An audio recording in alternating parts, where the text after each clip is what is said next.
Tak habis-habisnya angkatan bersenjata Ukraina membalaskan dendam kepada pasukan lawannya. Baru-baru ini, di media sosial Telegram Senin 5 Juni 2023, ramai dibicarakan sebuah video. Video yang memperlihatkan detik-detik kekalahan sistem pertahanan udara Rusia Buk. Sebelumnya, target militan Ukraina ini tampak beroperasi dalam keadaan yang aman-aman saja. Namun tak butuh waktu lama, pasukan Zelensky meledakkan kendaraan militer Rusia itu dalam hitungan sekejap. Hasilnya, seperti yang terlihat dalam rekaman, serangan brutal timbulkan ledakan dahsyat pada target.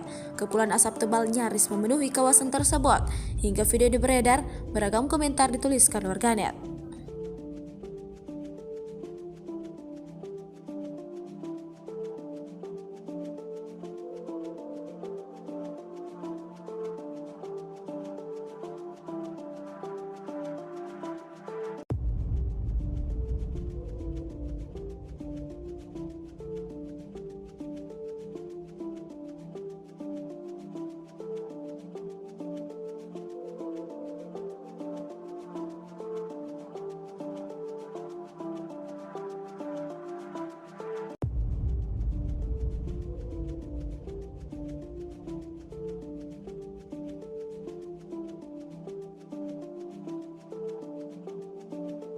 Terima kasih sudah nonton.